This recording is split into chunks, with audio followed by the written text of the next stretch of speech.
একসময় যাদের নাম উচ্চারিত হতো মৃত্যুদণ্ডপ্রাপ্ত আসামি হিসেবে, তারাই আজ জাতীয় সংসদের সদস্য।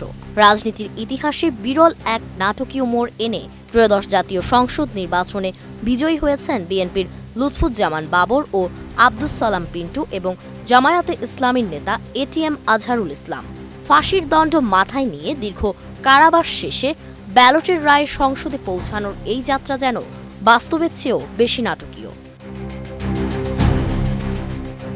দীর্ঘ কারাবাস, বহুল আলোচিত মামলা এবং মাথার উপর ঝুলতে থাকা ফাঁসির দণ্ড, সব মিলিয়ে এক অনিশ্চিত ভবিষ্যতই যেন তাদের জন্য অপেক্ষা করছিল। কিন্তু সময়ের পালা বদলে বদলে যায় রাজনৈতিক দৃশ্যপট।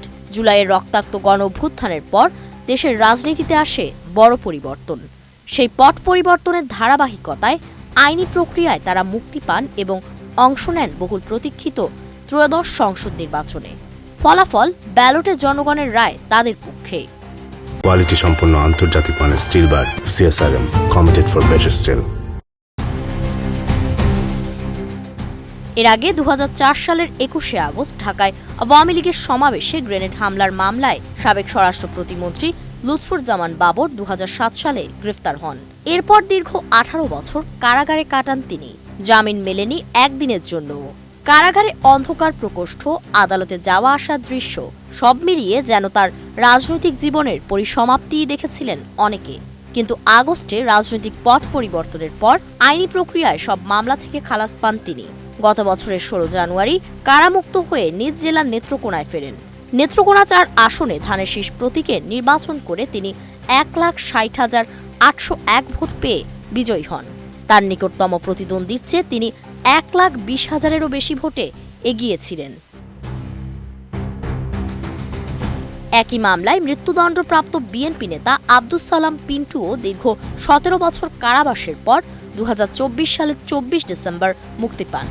জন্মস্থান টাঙ্গাইলের গোপালপুর ভূঁইয়াপুর আসনে ধানের শীষ প্রতীকে নির্বাচন করে তিনি 1,98,213 ভোট পেয়ে জয়ী হন।